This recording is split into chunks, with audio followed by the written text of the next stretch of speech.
Les Congo AL News, première chaîne d'info.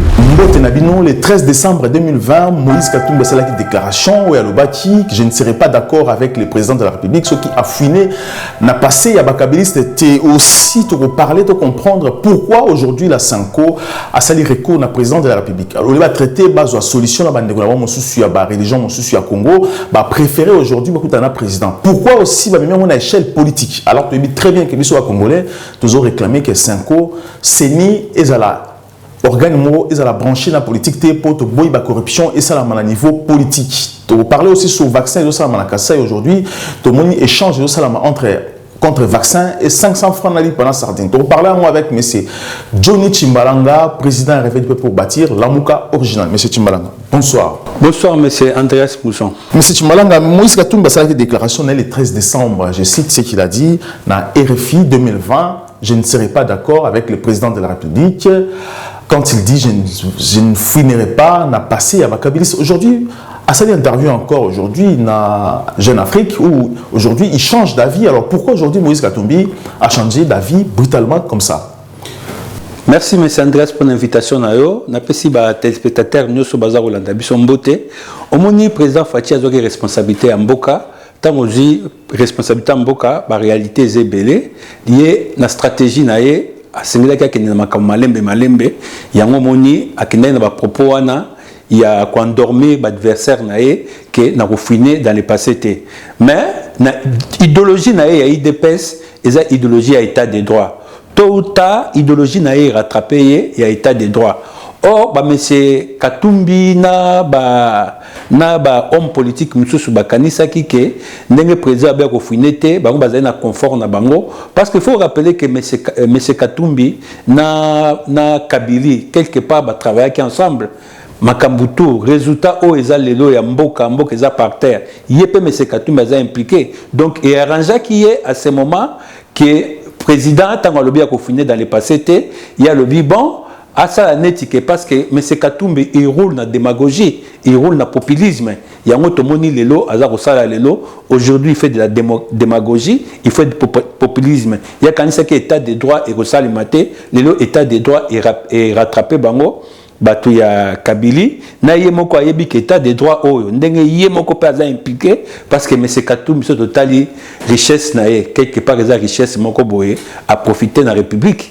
Donc au jour d'aujourd'hui, Azar Omona ke justice Azar remonté malembe ti okoma na niveau nae yango moni sikoyo a se replier a le bien sangana na batu nae o ya Kabili comme ça ba bundisa état de droit au Azar Salema. Mais peut-être que Azomona ke aussi ceux qui président Félix Alandeli bateau siko peut-être que ils ont coincé aussi président Félix à Salaté. Est-ce que c'est le moment aussi pour l'année la bateau na parce que ceux qui atiki bango aussi peut-être ceux qui pensent qu'Atumbi aujourd'hui que ceux qui atiki bateau na tranquille et qu'on permettre président Félix aujourd'hui à ça la part na évolution il y a pouvoir na aussi à s'occuper dans ba congolais qui a la distrait aussi na bateau basali mabebe na Congo. Mais Andreas, je te rappelle que monsieur président Félix Atikaki, président Félix, pour nous rappeler, à 8 ans, première année, il y a une coalition na FCC. Tant que le baki a fouiné, après ça, il y a une chance. Après ça, il y a une chance, bon, tout travailler pour l'intérêt en Boka. Mais, il y a un moment où il y a bizali, il y a un habitude, il y a un message, il y a un salamabe. Donc, il y a un président Félix, a une position de faiblesse. Au président Félix, il y a une stratégie, il y a préserver la paix, il y a préserver la cohérence. Namboka, parce qu'on dit la paix n'a pas de prix. Il fallait qu'on ait une stratégie, qu'on ait malembe, parce que Kabila est Minaki République.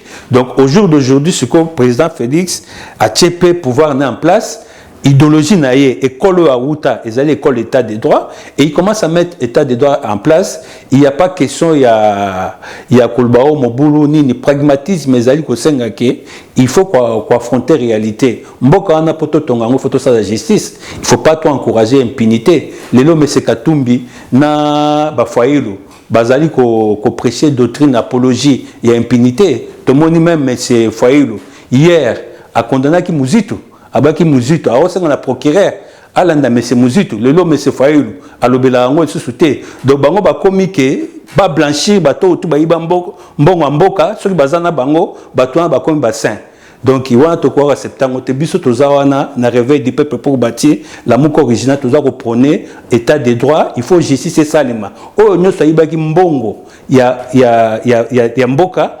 il faut justice et rattraper. Justice est rattrapée, mais jusqu'aujourd'hui, Moïse Katumbi, aucun Congolais aujourd'hui a porté ma preuve qu'il a volé, il a fait du mal comme on le pense aujourd'hui. Alors, lorsqu'on dit qu'on va arrêter Moïse Katumbi, pardon, Katumbi est impliqué dans le vol, Katanga, pour l'instant, la preuve est zatée. C'est-à-dire qu'aujourd'hui, Moïse Katumbi est dans ses droits comme tout autre Congolais.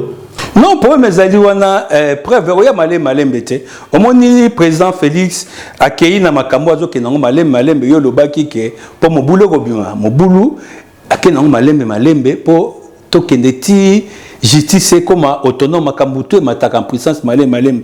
Mais c'est Moïse to monina dossier na papa Kabasele. Oyo ya ba mini na ye Kabasele Mwamba. Eza ba dossier.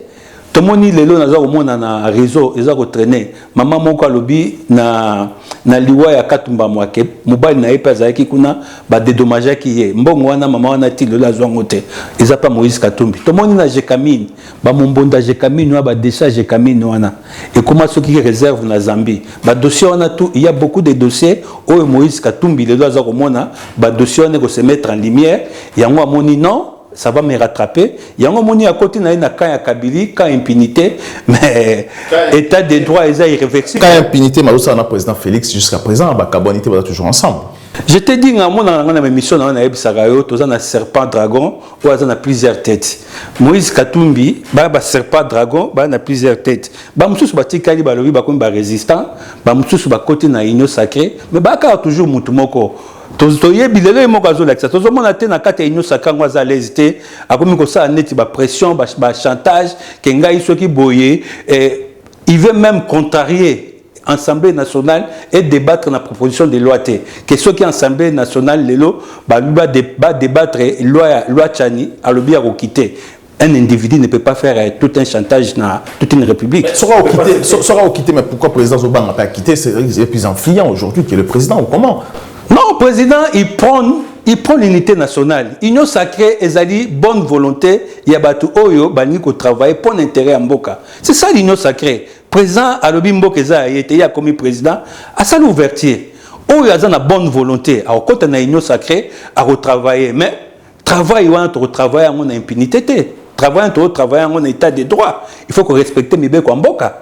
Les lots, tout na pouvoir et impunité. Les autres comme un pouvoir et état de droit. Alors, il y a impunité. Dans quatre états de droit, j'imagine que baza mal à l'aise. Il y a une agitation, baza nango, bamsous, kimi, cadre républicain, préfère pas qu'il y ait une résistance. Est-ce qu'il n'y a pas un veto? Quand on a veto aujourd'hui par rapport à la loi Tchani? Parce que ça.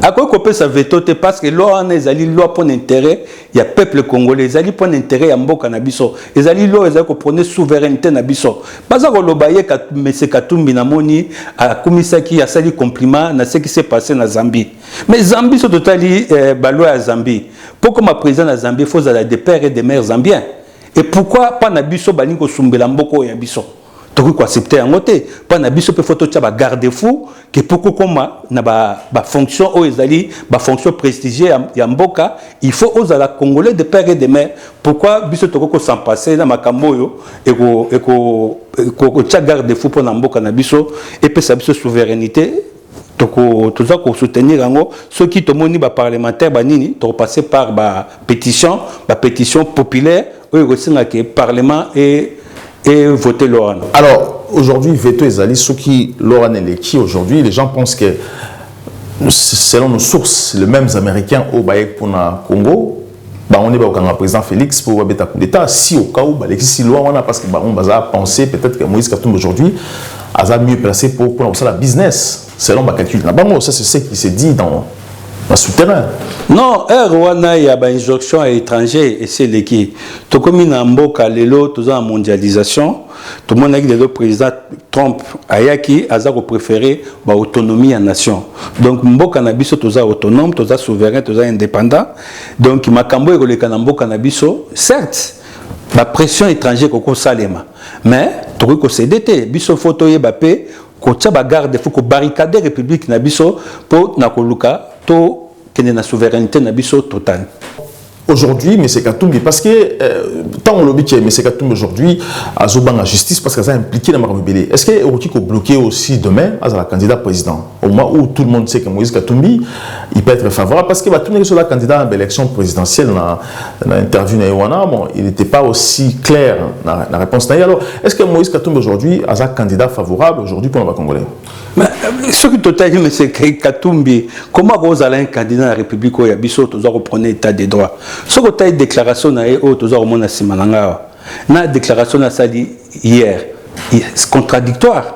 Donc comment tu as un président Moko, où il y a constanté, où le président est démagogue, est populiste. C'est pareil, non, mais c'est Faïlou. Bango tout dans la même classe. Bango baza au prôner République té. Parce que M. Katumbi lelo aza ko défendre. A combien avocat ya John Numbi, a combien avocat ya Kalev, a combien avocat ya oya kimia o nani conseiller Kabila o Kiker bin Karoubi.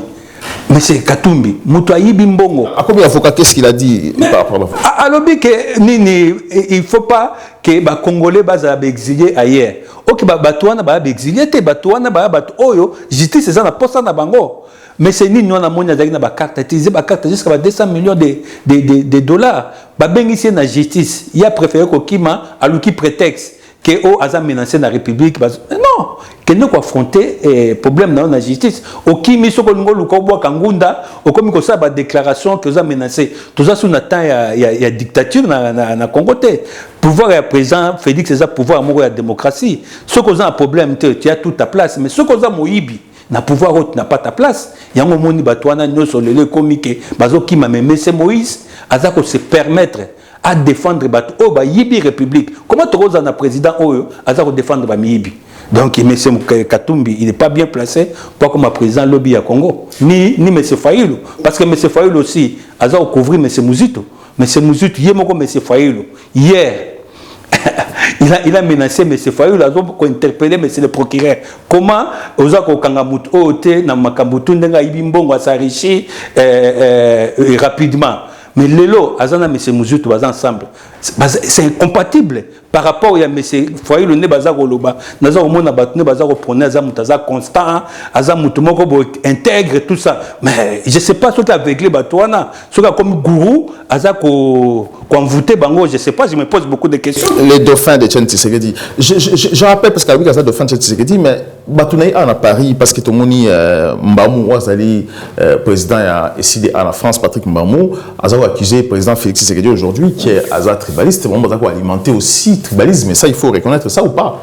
Mais c'est Mbamouana, c'est un robot. Mais c'est Mbamouana, conscience, c'est quelqu'un qui n'avait pas des ambitions. Ce comment le lot a comité na décidé, c'est moi. L'autre fois, quand on a décidé, c'est moi qui l'a boosté. C'est moi qui a permis à commencer Kazawana. Mais c'est Fati, jamais à tribalisme. Parce que, mais c'est Fati à l'obaki nerena. Tant où il y a commis président, lors il y a l'élection, Baboma qui balouba. Babomi baluba soki na bandundu babomi ba menacer baluba na ba kaluka banini et président ayaki publiquement ayeko dénoncer ango plus jamais à accepter que tribalisme na mboka. Mais comme eux ils sont en train de surfer sur le tribalisme ba récupérer ango balingi na ruse na bango ba balusa baloba ke président Fachi aza tribalisme. Mais ce total fonctionnement ya président to banana nanda connaît propre moi sinaye biso baluba nde na yebi baluba babalaka mingi kaka baluba mais c'est Fachi ndenga zawana soka zaki tribalisme mwasi na ye angaka zala muluba mais ce totali mwasi na ye za muluba te tokei suso totali première ordonnance président Fachi a signaki nomination na liboso zaki mais c'est Berant dazani mais c'est Berant a mutabandundu mutami bala ordonnance na mi bala signaki ezaki nani ezaki mais c'est caméra mutini mutakivu so totali na cabinet ya président. Ce n'est pas que le président a une totale institution na biso, total na parlement, président parlement, total président sénat, total na gouvernement. Ce président Azalaki Moulouba, on a prôné Balouba, mais cela n'empêche pas président Balouba Oyo Baza dit promotion na bango na ba magistrature par rapport à ba carrière na bango par rapport à profession na bango à nommer bango, ce n'est pas empêcher à travailler pendant bande konae. Parce que vraiment le la nomination c'est mais Balouba a favorisé toujours Balouba, ça c'est ce qui se dit aujourd'hui, tout le monde en haut bah déclare toujours ça partout. Le président aujourd'hui dans Congo, bah Congolais va syndicat pour le président qui est tribaliste après maintenant notre Balouba jusqu'à déconner à ce point. Non, on m'a batu oyo, isoki batu oyo ya baluka parce que moi je suis la muka original. Batu oyo ya baluka, baza batu oyo, président Fatia Sisi bango maele. Fonds de commerce na bango to yake bazo ba balkanisation. Oh balkanisation, Congo est balkanisé. Tout le monde a président état de siège. Tout le monde dit que la balkanisation, qui pèse déjà, ils ont une forme. Tout le monde dit grâce à l'état de siège, combien de territoires armés n'ont pas récupéré. Tout le monde a dit que les rebelles vendaki, l'État, l'État, récolter bongo, mais les lois avec l'état de siège, tout le monde récupérer le territoire. Donc on est en train de repousser la balkanisation. On dit que la balkanisation est sous-souté, ils font de commerce. Et comment le FCC cache? Oh, oza marionnette, oh, ozali pakebo, oh, ozali soki étiquette soki nini, ba fingier ba kombo nyoso ya mokili ya mabe. Lelo siko, baza olobani, ba kombo benge dictateur. Marionnette pantin, lelo comme dictateur, ozomona bat oyo, fonds de commerce na bango eza isusute, bazangi makamba koloba, il commence à dire n'importe quoi. Mais c'est président Fachi Azali, président Moko, c'est un vrai patriote, c'est un brave pour moi parce que oh, président Fachi c'est un pragmatique. Ils ont affronté les problèmes nabiso, malembe, et puis ils ont affronté avec la manière, avec la stratégie, avec une grande noblesse. En tout cas, ils ont obtenu bravo la façon où ils ont longo la biso na gouffre au tozalaki, ils ont obtenu biso malembe, mais ils ont aussi que Alukape a un grand stratège, pembeni naie, batu o vraiment ils ont un vrai patriote. Poto Kendelissus na vitesse, tout matin na vitesse supérieure. Alors, tu as aussi parlé sur ce qui se passe aujourd'hui, tout le monde y Sanko. À 5 ans aujourd'hui, parce que c'est très compliqué, parce que lorsque 5 ans a une invitation par le président de la République, alors qu'est-ce qui se passe? Alors, parce que tant que audience, le président de la République, qu'est-ce qu'il fait? Il va recevoir 5 ans, on peut avoir une opportunité, pas tout solo là. Alors, qu'est-ce qui va se passer aujourd'hui? Est-ce que quasiment aujourd'hui, à la mise en, à poste à diriger 5 ans ou pas, ou qu'est-ce qui va se passer aujourd'hui dans le Congo? La fois passée au 5e émission à Messandres, c'est que l'Église catholique est la politique. Pourquoi l'Église catholique est la politique? Parce que c'est l'Église catholique, à part l'Église de Banango, il y a un concile. Partout dans le monde, le concile, ça demande la politique, la diplomatie. Donc, ça la politique. Démarche na bango tout au bazar au sala et la politique. La preuve année, au jour d'aujourd'hui, niveau ya makambo ezali pour na ko bimisa président seni, ezali na compétence au ya bango. Mais bango batiki compétence na bango bazar au senga rendez-vous na président. On ezali piège. Ba linga ba tendre président piège pour ba komisa makambo bango politique. Mais na yebi président la sagesse na ye awemba bango na mukona lelo, ce n'est pas d'actualité ya mabatuana batuana, il faut na ba testo ya bango ndenge ba test na bango esengi ke ba bimisa président ya seni na fonctionnement na bango ba na ba test ba lobi so consensus ezate ba repasser na vote lelo 6 bazali oyo ba na déjà na consensus ba bimisi mutu na bango 2 baza ko sa blocus so totali na logique ya démocratie. C'est la majorité qui prime. Alors, majorité à 6 wana, il y a un senga na parlementaire na papa Mboso, ba prendre PV à tout 6 qu'on avance. Mboka ko a bloqué te pour na caprice il y a 5 ans. 5 ans d'ailleurs, surtout à l'église catholique pour ngai na zo église catholique Messandras baza disqualifié et biso ba congolais surtout on a bon sens. Cholé avec publiquement à l'obi baza ça la seni président seni pour préparer alternance. Comment va retenir bino bat oyo ba pesi bino compétence bo bimisa moto azali neutre ou ya kozala indépendant mais bino déjà bozali ko pesa déjà ba propos que toza ko bimisa moto pour moto wana a préparer alternance pendant que ba yebi président aza en place aza pe na droit ya doubler mandat pourquoi ba ko tia pression ba lo baké toza ko préparer donc Église catholique ba déjà na kana bango oyo baza ko rouler pour na bango et ils cherchent toujours ba imposer mutu oya bango oya koya kocha alternance na mboka. Alors on peut pas céder à leur caprice, il fallait baser la majoritaire comme baza minoritaire, il faut pas céder à la loi de démocratie, c'est la majorité qui prime et puis na les 6 autres là ba ficher caractère, ba mitikité ba se laisser faire té baza ko continuer marche na bango batiki PV na bango mercredi soir si je me trompe pas batika PV na bango na ba parlementaire et on demande à la commission ba entériner yango ba nango na plénière on vote et puis on passe batina pas président to kende ka pa bango wana batu wana ils veulent que l'élection soit en 2023 en même temps baza ko gagner le temps bango baza na démarche ya ko lukaka ka moto pela na mboka. Ce que tu as na bango tu bazar sala kaka moto pela les su ba komi ko alimenter tribalisme na mboka bazo le boza président Fati mais c'est eux parce que tellement font de commerce na bango nyonso sili babandaki na balkanisation sili babandaki o Kabila tout ça président Fati la kisi bango malembe que lui il est en train de rouler pour la République lelo bazar au moins lelo su ba wakizete tala mais Andreaso tali batu oyo et ils sont dans l'égoïsme. Donc, au Tali Fayoulou, ce qui lui intéresse, qu'il y a comme président. Au Tali Katumbi, ce qui lui intéresse, il y a comme président. Mais souffrance à peuple, baza occupé en côté de Konanga. Baza occupé souffrance à peuple était. Président Fati Azako Bunana, awa totali makamba ba prix, awa yaba nini. Baza ko bloqué président Fati bazani. Jamais au monde la muka el Fayoulou, la muka el Katumbi, baza ko lubila makamba ba prix, qui yaba nini qui tape au peuple.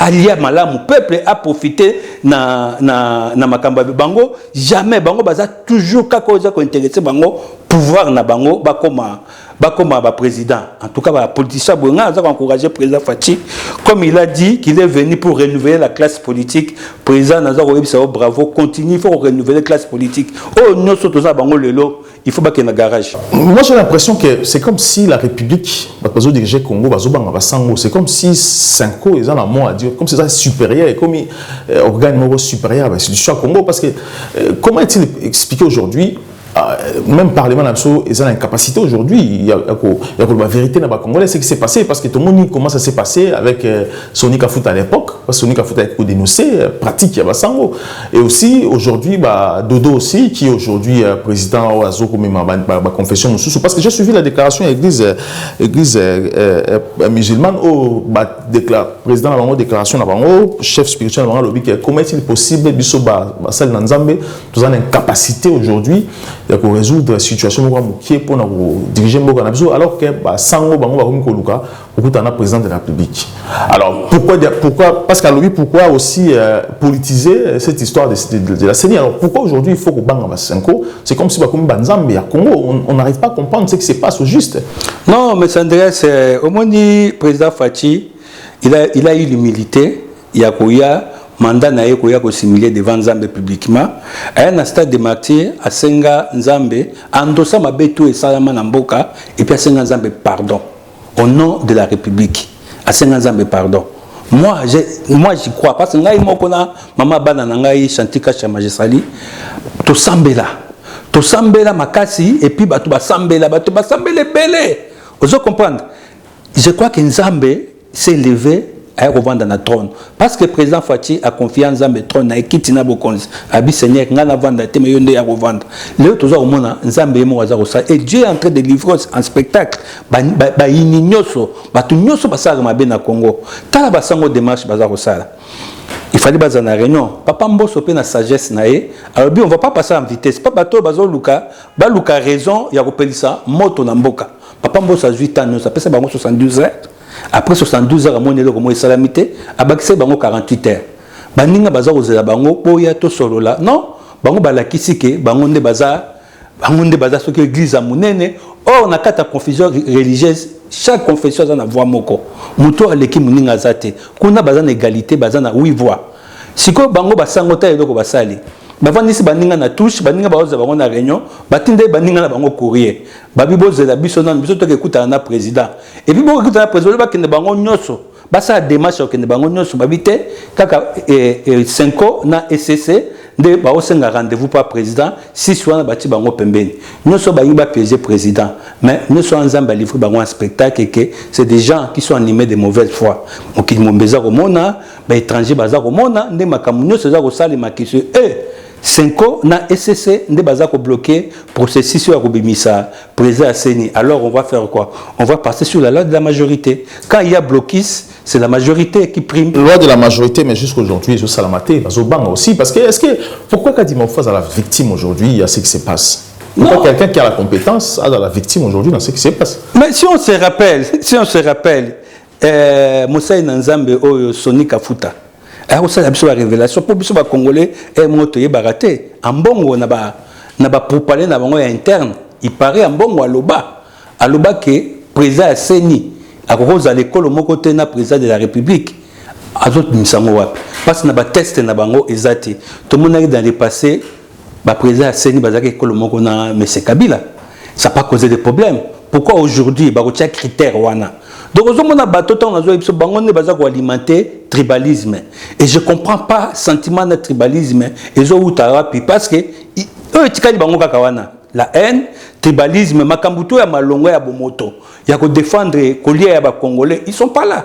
Et ils sont que dans le pouvoir. Alors Dieu est en train de leur livrer un spectacle, les Congolais, Mokili étranger même les ambassadeurs diplomates bazana bazomona démarche mais sur d'autres travailler place moko et bango bazaba ils s'en fout parce que ceux qui bango tinda bango ba c'est que se passe mais c'est tout on peut parler sur ce qui se passe Vaccin à Kassai aujourd'hui le ministre et finance je pense hein ou il y a le président Kazadi ouais Nicolas Kazadi oui ministre des Finances. Oui, Nicolas. La salle qui déclaration, à la chaîne américaine, la salle qui déclaration qui va commander plus de 40 millions, plus de 40 millions à vaccins à Johnson et en Congo pour vacciner les Congolais, puis au moins plus de la moitié de la population. Alors, vaccin aujourd'hui, ils ont refusé les États-Unis parce que les États-Unis n'avaient fait belé, néanmoins qu'on a AstraZeneca, oui, ça qui va fait belé, la majorité qui va te belé.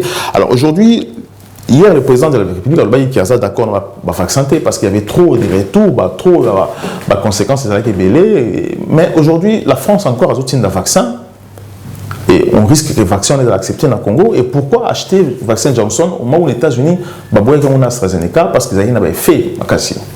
Non, au moment où Makambouane ezali makambo moko boye eza ko passer na niveau ya OMS. OMS ezali Organisation mondiale de la santé. Bazar au Lukaba imposé monde entier ba vaccin. Donc chez Bisso vaccin au lobby Johnson wana à ma connaissance les États-Unis vaccin ne ça qui ba dégâts ba américain ba boya kiango et puis en Europe à un moment pe ba check en pause. Bon siko ba vaccin bango moko baza comme on les a fiabilité baza au Lukaba tindango siko en Afrique. Ça cause un problème, c'est un sujet de réflexion. Et puis, là, ma connaissance, état nabiso congolais, gouvernement nabiso, n'a pas si fait verte à campagne, il y a vaccin. Donc, là, pour moi, je fais confiance au président. Président Ebake, vie nabiso, il faut préserver en haut. Donc, on doit vaccin bon côté, parce qu'on n'est pas des cobayes. Parce que le plus grave, le problème avec le vaccin, ça va vaccin wana.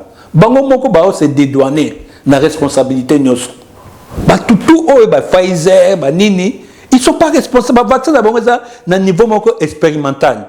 Mais ce que ceux qui pourraient me commettre bateau, ils sont responsabilités. Parce que c'est volontaire, nous sommes volontairement. Alors, si nous sommes volontairement, pourquoi aujourd'hui dans le Congo, aujourd'hui, dans le 21e siècle, dans le Kassai aujourd'hui, parce qu'on peut savoir tout vaccin, pendant 500 francs. Oui, ça c'est un problème aussi. Ça c'est un problème. J'ai vu les images dans Kassai, Mapa, Sokina, sardine, et puis dans un billet, comme ça, on sur le vaccin. C'est une corruption. Naza Kosenga na ministre de la Santé, parce que Zali périmètre il y a compétence. En tout cas, à l'Andela, moi je ne sais pas si ONG Nini, ma connaissance, ce n'est pas l'État congolais, mais j'ai dénoncé ça.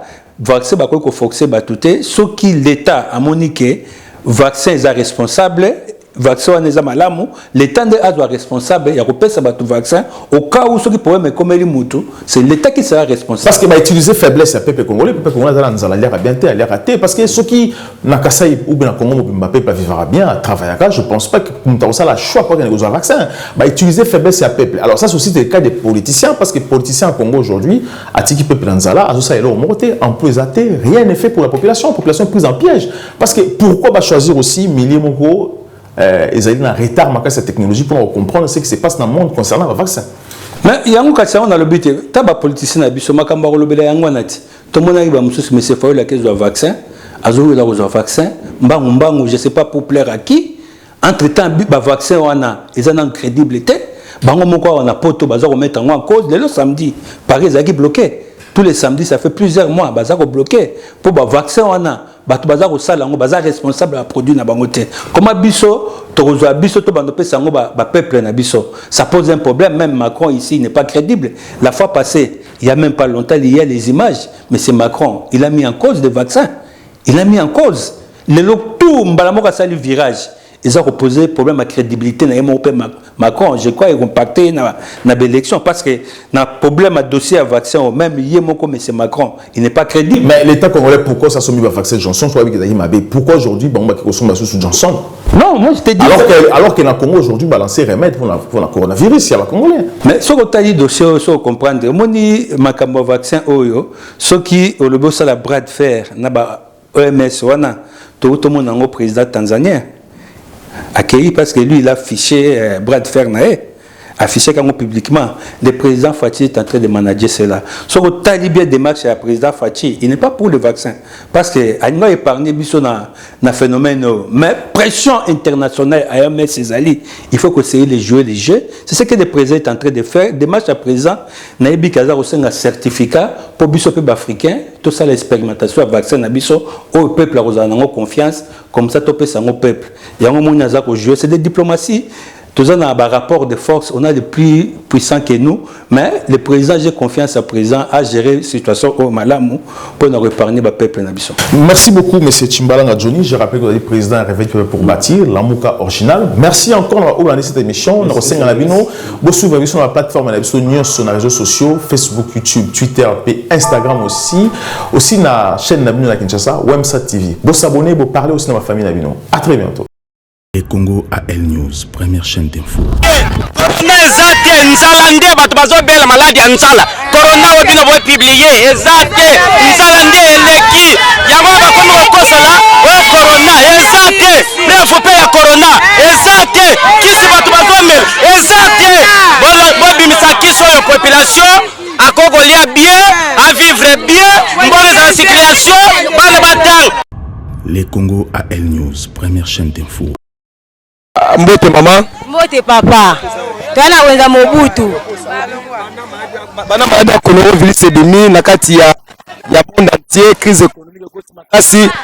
Ba bibliothèque Mathias ke Mathias solo. Papa za soto zo lora matozo teka tena bana. Ngelenge mwasi na za veve na boko la bana na passe na veve na nga papa. Madame bande koti na mboka to teka susu te. Nazo kemba na bana papa. To suka tie bitie mali o papa wenze kenze bakangi. To suka nde na bana sutu mama vevi. To vivre bien te papa. Bande ke ne musika to la bana to kufa pasi. Papa bilo mati chéri. Wenze komi kenze okangi papa. To zo souffrir na bana papa. Tale kola masamo papa. Et comme cher papa ezaki ça 50 papa tozo souffrir tozo kemba ezaki ça 70 000 et ça 70 000 dans l'ito ekiti papa toteka bien te bonjour nga za mene na zamta machine kezo akashine saka masangu pesa mamaloba yate kama masangu ngote papa twala wenza Mobutu na parking adoko na wenza Mobutu saka masanga ele 90 000 na miso to loba boy komba 150 000 toteka bien te ndenge zana bambali tanda soma na ba 65 000 na miso komi 120 000 toteka bien te masanga mati coronavirus eliso bakambe bele coronavirus eko boma biso saka fufu ele 80 000 siko na miso to loba boy komba 130 000 kasi pour la coronavirus donc coronavirus la ndenge eka ba maladi na Congo mariage na Congo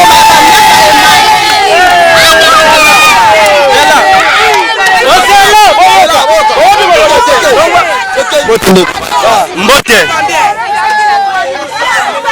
ngai naza porteur na memaka saka fufu mais conjoncture tozo kendelelo tozo koka lisute na bando mema saka fufu 1000 francs mais lelo ba mama bazolela baza suna mbongo te donc saka fufu soki na bokani na valeur ba memisanga 250 francs pona corrompre mukongo ya ngai na 250 na ndako na kokende ndenge nini saka fufu ya komi 150 masangu ya komi 170 000 mutu mususu azwaka salaire ya 50 000 poisson basaka fufu ya 50 000 mbongo mususu kwa uta wapi yo leta talela biso likambo yo na 50 000 wana loyer eza na kati, loyer eza na ndako, mai courant, circulation mbongo eza te.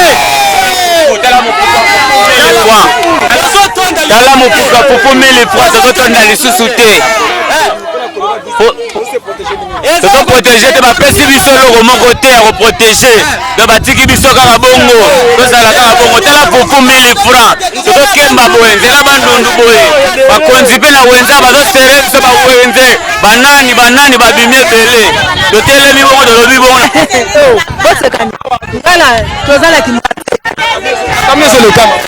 makambo ezoleka papa ayo eza wenzi balobi eyebani na vili ya Kisasa biso totekaka tombola mwa toteka eza te sikoyo bakomopanza biso vivre ndenge nini na mboko oyo papa wenzi mpe komosila 15 heures siko tokosala ndeni ekola masango liboso ezalaki 800 donc ekolo oyo exemple la bada koloro bis nese de bema eza ka bongo eza te nzala nde bato bazobela maladi ya nzala corona oyo bino bopublie eza te nzala nde eleki yango bakomi kokosala oyo corona eza te refu mpe ya corona eza te kisi bato bazomela eza te bobimisa kisi oyo population akokolia bien avivre bien mbongo ezala circulation bana batanga neti awa bana baza na congé eza ya nini bafuti ba minerval bafuti ifo basisa ne nde bavandi boye bana bakopase na baklasse oyo bazokanela upa botala likambo oyo nalobi kaka mpona bandisaka nde eza na mboka oyo babamba corona bato bateka te 15 wenze esili sikoyo 15 wenze esili mama mosu awuti mo esika awuti aye 17 heures ana posa ya wenze so mbala moma tembeke kolamba sikoyo bino 15 wenze esili bato sikoyo bavivre ndeni tokufa bakwashi bie bana bakufa bie ndeni ngai naza kombo na ngai mama Laurentine biso totekaka biloko awa na wenze ya Mobutu mais eloko ezopesa bakomersan na biso mpasi eza nini badroit eleki na nzela awa na televizion bazoyebisa biso biloko nyonso na badroit nyonso na nzela eza te recouvrement tozofuta DGRK tozofuta mpe recouvrement na kala ezalaka 2000 par sac mais lelo oyo ekomi 3500 DGRK 1700 francs na saki moko ya fufu lelo oyo leta alobi toteka fufu na 75000 sani ya fufu na mboka na biso eza 15000 francs sikoyo na 15 wana saki ya fufu ezotonda na 50000 tosengi na leta boye soki aza na posa kokitisa biloko abanda nanu biloko nyonso oyo ezotekama bokomersa soki ayer asombi biloko wana na moins cher akokende na mboka asombi fufu na ye na moins cher mais komersa azosomba biloko na mboka na cher sani na 15000 sikoyo aye awa na mbongo leta te s'il vous plaît leta tosengi na yo bakomersa soki baye na nzela bakita nano mpo na maladi oyo toza nango na Kinshasa awa na nzela bashofer bazomona metako na nzela bakomersa na biso ndenge bazoya na nzela na mbongo oyo elekani badroit ebele mboka sikoyo ezopela leta décision nini azozwa yoka nanu ndenge toyaka na nzela ndenge wana recouvrement oyo biso tozofutaka bapesaka biso bitansi mais lelo oyo soki bazozwa mbongo wana bitansi eza lisusu te mbongo wana bazotya yango na baposhe balobi bapesaka ndamba mbongo oyo bino boza nango nsima nango alo papa nsima nango bambongo wana bazotya yango na baposhe na bango ekoki kozala nini leta talela biso likambo mbote papa ato ana morgue ya Kitwadi na commune ya Kimbatseke alors l'état lobby pour la communauté doit respecter 2 mètres 1 mètre ba 1 mètre mbongo ezate ba bale biso ba 1 mètre ya nini ba biso ba 1 mètre ya nini biloko ana sobzo te manga binana na mbongo na sombi biloko ana te moi si ça na maboko amona choqué en route aka na babala so na pela suba wana pe omona teke zuwa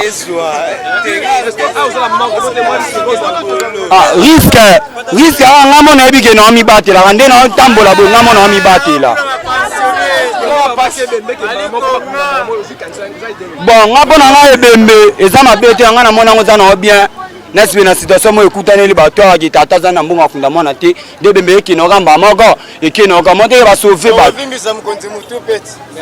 merci papa te ngalo belo merci pour la parole. Bon, tout le monde a un message ebele na ba téléphone to somba baka na poto protéger longi zolo na misu to éviter biso to botami na kati na bakate ba opération te. Ba maladie wana ezali pona batu o ezali pona bato pona ba maladie wana. Ndeti na ngai boye bande depuis na botama tikino le épidémie moko te tika ko zwanga. Soki épidémie wana yé kati na Congo awa. Biso toza pona ba maladie wana te. Non, awa biso Kimbate na biso ba maladie wana ezate.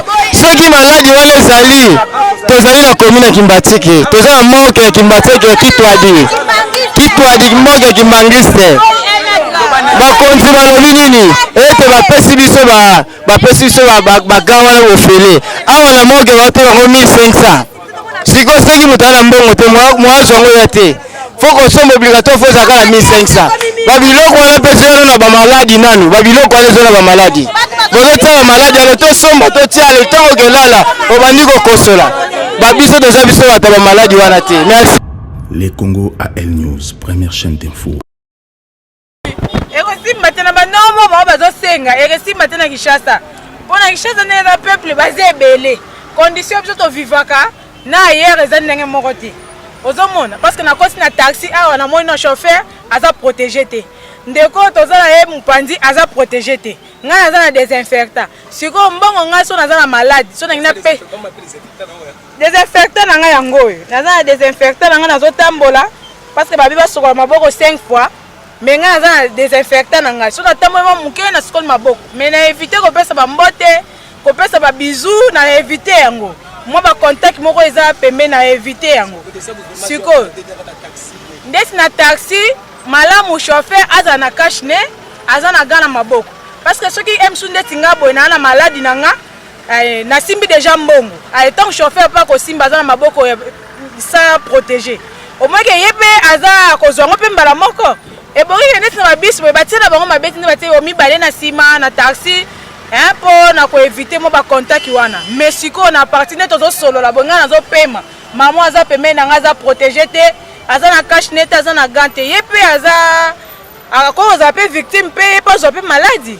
Yango zo senga pena soki donc gouvernement ko landela na nzela ya ba ko pesa ba cash ne ba gawana po mutaza la protéger ba salango. Mais so abi penza ke o de na baba soki ndenge ninde ba o sala wana esimba te. Esimba te pena nem so to vivre na Kishasa esimba te. Yango to senga nzambe ka ndasunga.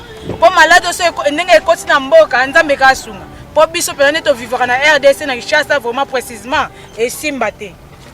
Tozana ba commune moko bat bazaka belé na ba lieu de transport bat bazé belé mutu azo respirer o azo benda o bobo esimba te malamu kaka ba cash ne wana o bozota mwana bagana maboko ba cash ne biso nyoso toko bankaka na kwa tozana ba urgence. Bon papa pona ngai pena pona selon nengo zolo ba pona ba cash ne na ba moya Congo oyo na ba souffrance ya robula na biso oyo kande zo mata trop makasi omona ke na fandi pena boye na zo raisonner mbongo kutu nano ya patron zo kitsa vexement te en plus carburant eza likolo kaka siko titango zo kanga nga batufuma na banzala na nga wana zo mona te ke ozo lukela nga siko maladi yango nde ya mbango pona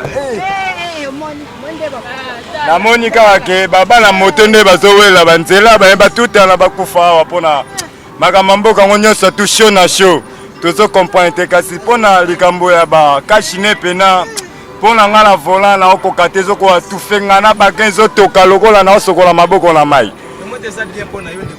eza bien pona ngai kasi atufuma na bamoyi oyo pene impossible pona ngai lobaki mpona bato mosusu semieke mpona nga pena tokopotanaka malembe bango bakonzi oyo baza likolo bazalaka chaque arrêt bakabwelaka bato bakashine wana na bagan mpo ato comprendre mpena ke totambola na ligne. Les Congo AL News, première chaîne d'info. Bandeko balandi bozonda biso na les Congo AL News ezali site na bino monene lobelaka bino ba vérité ya bana mboka.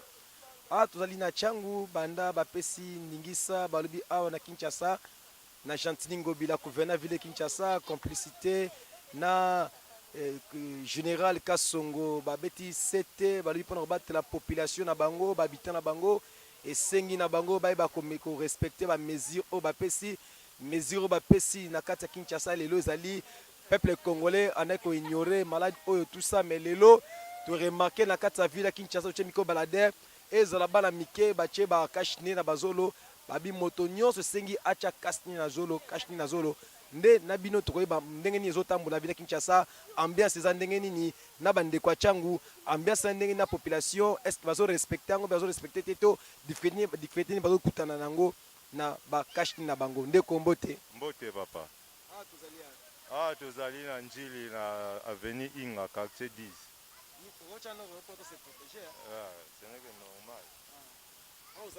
10 toana Inga quartier 10 biso ke non gouverneur à ville ya Kinshasa lobi ba tous faut respecter ba tia ba kashine au monde que yona nga to tia ba kashine pour se protéger ata zolo banga zolo ba madi ko simba biso te yambisa ngo ngoni bon sango eza normal ambiance eza normal to sepela mwa muke po toomona peuple congolais akomi kolanda un peu d'information azoyoka azoyeba ndeni ya kose protéger mais mwa muke regret ezali mpona nini tootala bato misusu bazomona yango lokola baventure donc bango balingi mpo bandima bamwena nde na poto bazokufa awa mpe tokufaka bongo mpo bandima mpo soki otali la plupart misusu omona orealata yango bien atia yango na se ya mbanga ekomi neti ya fiere donc yoka eza bongo te tozosenga moto nyonso se prendre a charge amibatela atia kashine mpona komibatela sante na ye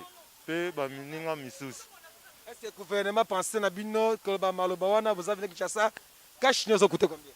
Bon kashine baautorize na motu nyonso ata afabrike asala afabrike yango pour ke amibatela bon mosusu mpe azozongo kaka ndenge wana o gouvernement apesa kongo toza ebele so tobi tozelaka gouvernement seke tokufa lokola gouvernement aza na makoki ya kokabolela bato te ngai asali ya ngai mpona komibatela.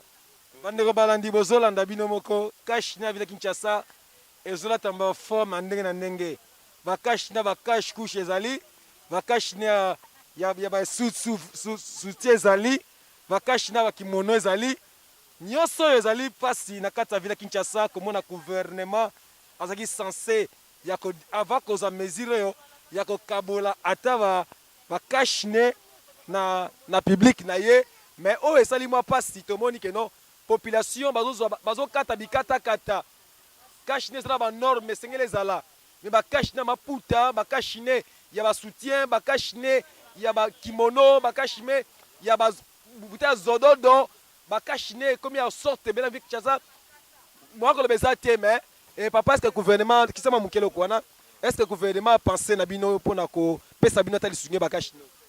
Bon, pour le gouvernement, le problème à Kachine, c'est que non, les États-Unis, la France, les pays minés, les là. Biso so tozela a gouvernement kabla biso tika. Po to tala lelo yo, ba police même, bazana ngote, ba roulage, ba soda, ba na ngote comme tel. Siko tozela ka l'état ndenge nini. Po na rozela ti l'état au Kabula. Vome yo mo ata 500 sombi, on se protéger pour que ba maladie wana ezala vraiment contaminé tene ti côté kuna. Merci ndeko. Yaya, mbote yaya. Mbote papa. On va dans casse. Au fond du ça va la 10. Na pays ni. Hein? Vous avez pays ni? La RDC. RDC na capitale ni. Capitale Kinshasa. Vous avez Kinshasa, tout na yo. Lelo tomoni yo na kashine o tchongo pona ni. Pona coronavirus. Malade à coronavirus. Pour te protéger. Tombi batte là, pour la maladie. Papa longo la. Mbote ndeko. Bandeko balandi tozomona wa konora visa visa Kinshasa tozomona bato aza msoza na possibilité kite na sala ngote mais agré konoro na kashine ya lititi et ça li passe comme un jeune garçon lokola ye agré kashine lititi ndeko wapi ndeko mbote mbote papa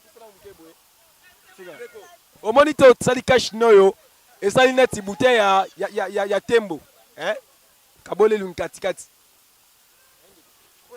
tu babi pas qui se dans le but de te protéger pour te protéger malade pour te protéger pour maladie te protéger malade pour coronavirus ou une maladie ou ma casse fort ba tu vas malade tout le monde pense que mingi ba tout le monde pense que mingi ba là ba biba na ke bo biba te la pour malade corona ngati li kasa pour na nini mbonga somela ngo ya te ba te kango 1500 ce que na mona ba na 200 ba 300 na police e kanga bango ba tango te na wenzi okanyimwa na ngukira esi bana mikebe na kuwe pena okanga ye mbongo ina kopesa pena pona mwana mukebo bazo tombola bata mikebo saka singa na bio ko lwa kakaseri maladie au coronavirus ezo boma la vie Kinshasa ezo boma lango il faut se protéger la mwana muke mukolo il faut respecter no ezo boma so bi ko chai sengina mwana fa chata na mwana la balabala ye ba ko sipa mwana na yo mais to moni yo to ozo chabilo ko makasa ngasi ko ti kasa pour la busque makata wenzi bano butelise biso mbongo verso mango ezate kashine na bi te apolo zaka likasa na kangala zolo na protéger ti sikala ko koma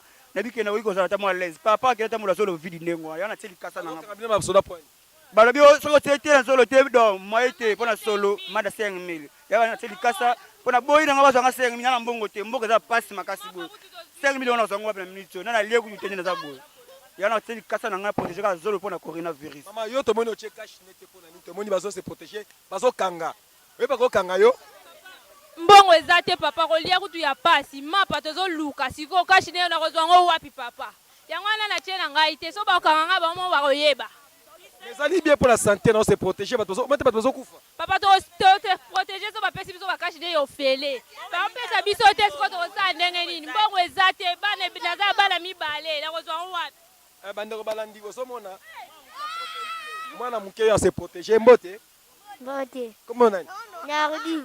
Oche boponi. Ngai na tebo mpona maladi. Oche mpona maladi? Made sani. Boma. Balobi ni mpona maladi wana. Babi tomi batela mnoko na bino na zolo na bino. Yango posalini. Yango pe na mi bateli. Nana nga choboy. Nga mama biso. Mama na choyo. Abi otambola ndenge na nzela. Olongola ngo. Te. Otambola combien de mètres? Nga 1 mètre. Merci Kende. Bandeko balandi atuzaki Kinshasa ambiance ya makasi kotona changu tozomona ba jeune baza ko loba ete sa caméra atuzana changu pona coronavirus en tout cas tozomona ba jeune mama oyo chesikoyo te oyo chesikoyo o chesa chepona ni mbonga kosombe zade papa mbonga kosombe zade kolia ya pasi na bamboka mususu bazopesa bango bave se protéger biso tozala ngo te tokoprotéger na nini baya mpe kote oyo bakotala biso nde tozosouffrir tozatala mbonga kosomba te kote oyo bayebi biso te ndeko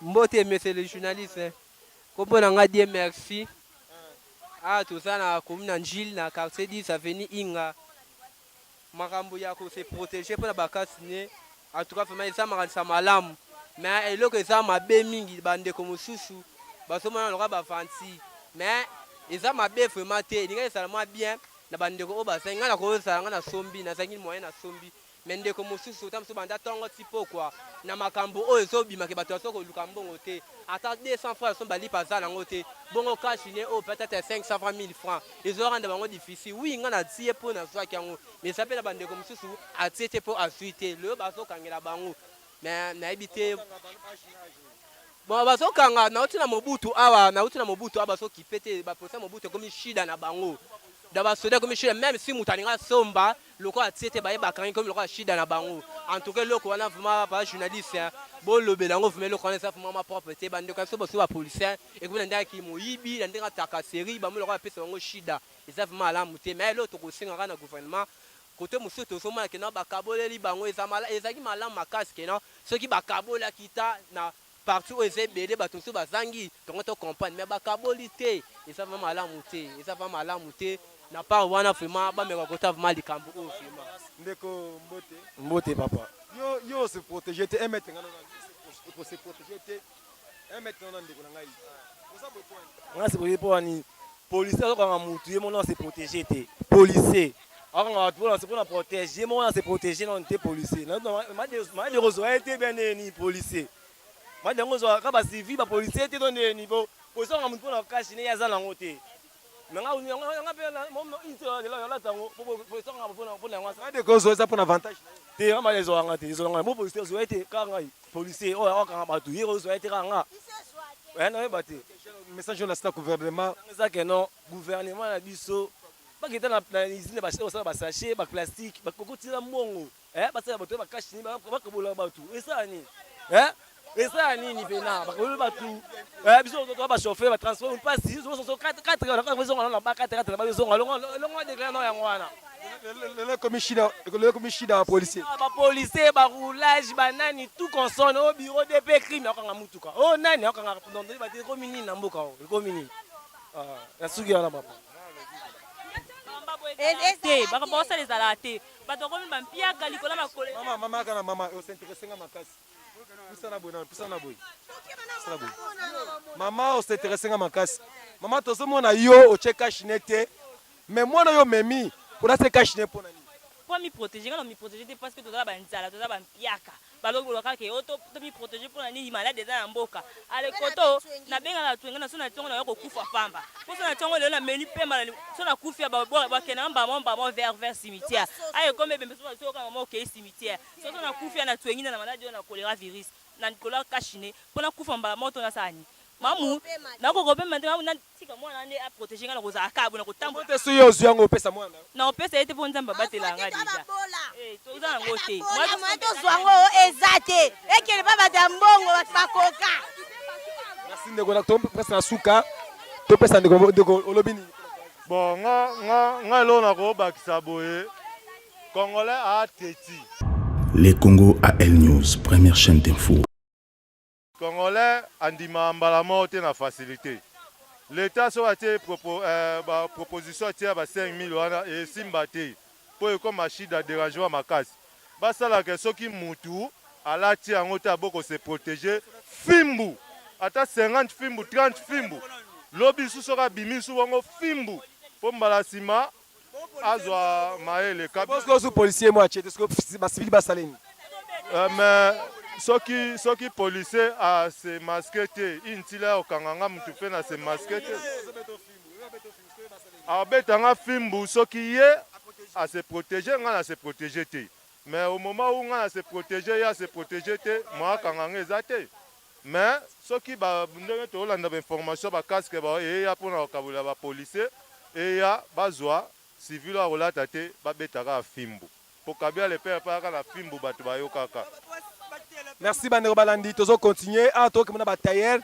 Tout le monde public inde baleli balobi, misu bache makasa ba sachet, misu bache ba soucia ya ba mama na bazolo, misu bache na ba pampes nyoso batazo tcha Kinshasa. Pour se protéger abanga amende 5000 francs na carte ya République du Congo, au check cash au check protection azoloté, au sala amende 5000 francs, au check protection azoloté ba kangio, batazo souffrir gouvernement azo sunga population na yete cash oyo ne akosala ngebele akabula na chango mobimba asana makoki wana metela public tela bana os bazalia wa bazala ngote su polisa yawa bakokima po akanga bango eza pasi ta vile Kinshasa toke mona batailleur ndeni bazosa mbongo lelo ekomi shida batailleur tera tiko tongane uniforme bana baotanga tete kone mabaya batazo bala te ekomi cop na bango batailleur bosala ba cash ne toke nana to tambola tout le monde a terminé par ça. Merci. Mbote. Bazolanda yo na de Congo News. Balezana posa kwa ba komono nani. Komono ngai maître Brésil. toza na RDC Kinshasa Njili quartier 4 awa ozotonga olotonga bamabaya balata barobe tout ça mais tokuti ozotonga bakashine eza mpona nini mais eza mpona bato base protéger mpona maladie oyo toza nano na mboka na biso oyo parce que soki ose protéger te moto ozala infecté kasi maladie oyo donc tosala bakashine oyo po topesa bato totekela bato bazala protéger pour kosoba bakashine oyo original wana eza 1500 eza mbongo obele mais oyo biso osala oyo tozoteka wana kavalere ya 400 francs congolais ya pamba ezopermettre population asomba mpe azala protéger.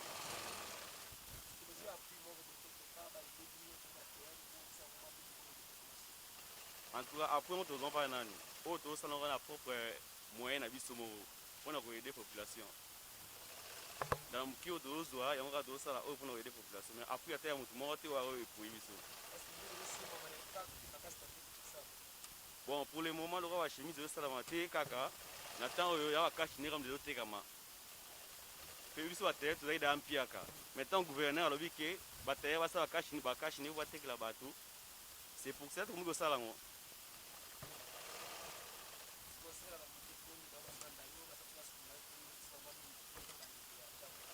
Bon, pour le moment, aussi, on a un gouvernement qui a un makoki à aider biso. Après ça, biso a appuyé biso. Après ça, il y a effort, il y a aussi un bloc à soutenir son matériel, mais il y a aussi la biso les Arabiens makasi. Chang bazulanda yo banjilo bakina poto kala bazulanda yo njili eza koinda koto public eza na mbongo te bozolanda biso niveau ya site na bino bozolanda biso kuna pata monde awa tozala njili njilwa tala njilwa ya zotonga bakashine azana possibilité te mbela no na banjilwa so bazala niveau po bon banjilwa bazala niveau poto oyo bazala na ba ONG ya Monique bazana facilité ya aider biso awa bakoki kotala moyen na bango anje mpona kofavorize biso toza mpe na susi mingi ya koluka koyede bandeko mosusu bazaki basalaka eloko te apartir ya misala oyo mais soki bamateriel ezali toza na bafacilité mingi ya koyede bato kati na mboka oyo parce eza bajeune ebele bazosala te mais grâce ya mosala oyo toza na fardeau ya koyede mais bamateriel eza te soki ozala wana toza na facilité kosala ngo. Les Congo AL News, première chaîne d'info.